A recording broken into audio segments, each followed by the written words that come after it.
નમસ્કાર મિત્રો।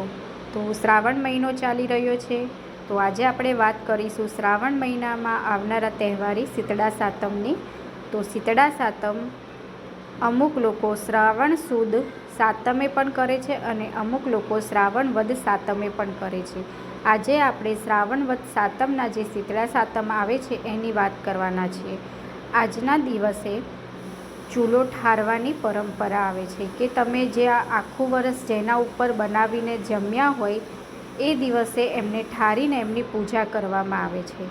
તો શ્રાવણ વદ સાતમના દિવસે સૌભાગ્યવતી સ્ત્રીઓ આ વ્રત કરે છે। વ્રત કરનારે સવારે વહેલા ઉઠી ઠંડા પાણીથી નાહવું તથા આખો દિવસ ટાઢું ખાવું। આ દિવસે ચૂલો સળગાવવો નહીં, ઘીનો દીવો કરી શીતળા માતાની વાર્તા કરવી। આ વ્રત કરવાથી ધન ધાન્ય સંતાન અને સૌભાગ્ય પ્રાપ્ત થાય છે। તો મિત્રો, શીતળા સાતમની પાછળની કથા શું છે, વ્રત કથા, એ હું તમને જણાવીશ। તો એક ગામમાં દેરાણી જેઠાણી તેની સાસુ સાથે રહેતી હતી। બંને વહુઓના ઘરે દેવના દીધેલા એક એક દીકરા હતા। મોટી વહુ ઈર્ષાળુ હતી, જ્યારે નાની વહુ ભલી ભોળી અને પ્રેમાળ હતી। એક વખત શ્રાવણ માસમાં રાંધણ છઠનો દિવસ આવ્યો। સાસુએ નાની વહુને રાંધવા બેસાડી। નાની વહુ મધરાત સુધી રાંધતી રહી। એટલામાં ઘોડિયામાં સૂતેલો છોકરો રોવા માંડ્યો।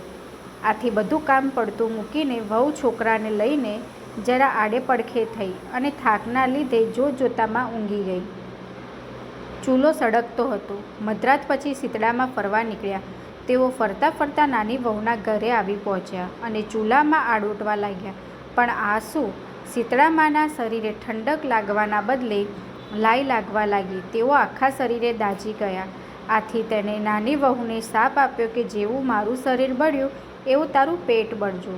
સવારે ઉઠીને વહુએ જોયું તો ચૂલો સળગતો હતો અને પડખામાં સૂતેલો છોકરો મૃત દશામાં હતો। તેનું આખું શરીર દાઝી ગયું હતું। નાની વહુ તો રડવા લાગી। તેને ખ્યાલ આવી ગયો કે જરૂર શીતળા માતાએ શાપ આપ્યો છે। તે રડતી રડતી સાસુ પાસે ગઈ અને બધી વાત કરી। સાસુમાએ સાંત્વન આપતા કહ્યું કે શીતળા માતા પાસે જઈ પ્રાર્થના કર, બધું સારું થઈ જશે। બાળકને ટોપલામાં નાખી નાની વહુ નીકળી પડી। રસ્તામાં બે તલાવડી તેણે જોઈ। બંને તલાવડી પાણીથી છલોછલ હતી, પણ કોઈ તેનું પાણી પીતું ન હતું। જે પણ પીવે તે મૃત્યુ પામતું હતું। નાની વહુને જોઈ તલાવડી બોલી, બહેન તું ક્યાં જાય છે? નાની વહુએ કહ્યું, હું શીતળા માતા પાસે શાપના નિવારણ માટે જઉં છું। તલાવડીઓએ કહ્યું કે બહેન, અમે એવા કે તેવા પાપ કર્યા હશે કે અમારું કોઈ પાણી પીતા જ મૃત્યુ પામે છે? અમારા શાપનું નિવારણ લે, પૂછતા આવજે। નાની વહુ ત્યાંથી આગળ વધી। રસ્તામાં તેને બે આખલા મળ્યા। તેઓની ડોકમાં ઘંટીના પડ લટકતા હતા અને બંને લડતા હતા।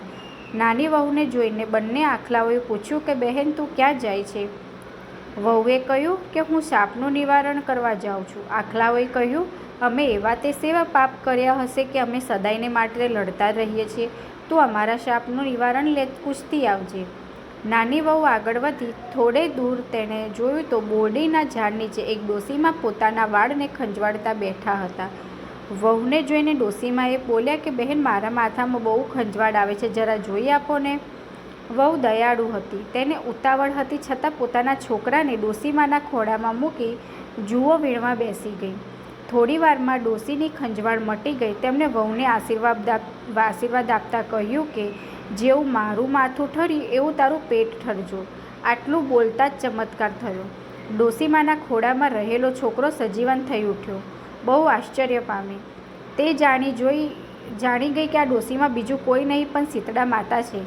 આથી તે તેના પગે પડી ગઈ। વહુએ તલાવડીઓના શાપનું નિવારણ પૂછ્યું। શીતળા માતા બોલ્યા કે પૂર્વજન્મમાં બંને તલાવડીઓ શોક્યો હતી અને રોજ ઝઘડ્યા કરતી હતી। કોઈને શાક છાશ આપે નહીં, અને આપે તો પાણી નાખીને આપે।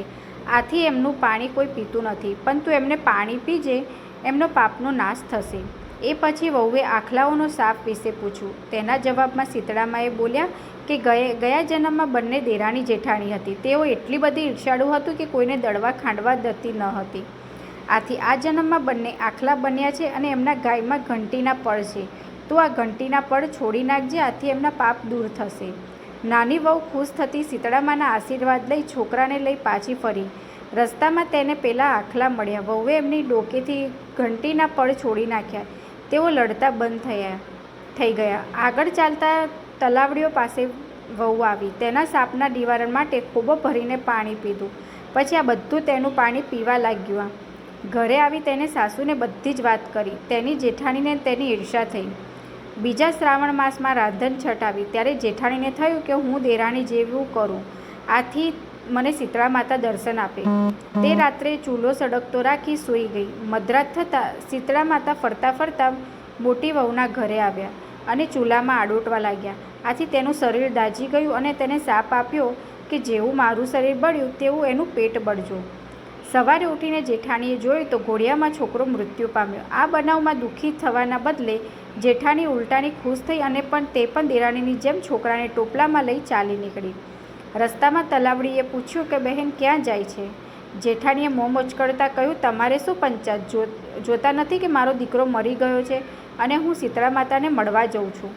તલાવડીઓએ કહ્યું કે બહેન અમારું એક કામ કરતી આવજે ને. પણ જેઠાણીએ તો તરત જ ના પાડી દીધી. આગળ તેને 2 આખલા મળ્યા તો જેઠાણીએ આખલાઓને પણ તેનું કામ કરવાની ના પાડી દીધી. આગળ જતાં ઝાડ નીચે ડોસીમાં સ્વરૂપે શીતળા માતા માથું ખંજવાળતા બેઠા હતા. તેણે આ જેઠાણી માથું જોઈ આપવાનું કહ્યું. તેને ગુસ્સે થઈને ના પાડી દીધી અને કહ્યું કે હું નવરી છું કે તારું માથું ખંજવાળ્યા કરું? જોતી નથી મારો દીકરો મરી ગયો છે? જેઠાણી આખો દિવસ રખડી પણ તેને શીતળા માતા ક્યાંય મળ્યા નહીં. આથી તે રડતી રડતી ઘરે આવી. હે શીતળા માતા, જેવા દેરાણીને ફળ્યા તેવા સર્વને ફળજો. તો મિત્રો, આજની વાર્તા તમને કેવી લાગી કોમેન્ટ કરીને જરૂરથી જણાવજો અને હજુ સુધી અમારી ચેનલને સબસ્ક્રાઈબ ના કરી હોય તો સબસ્ક્રાઈબ કરી દેજો.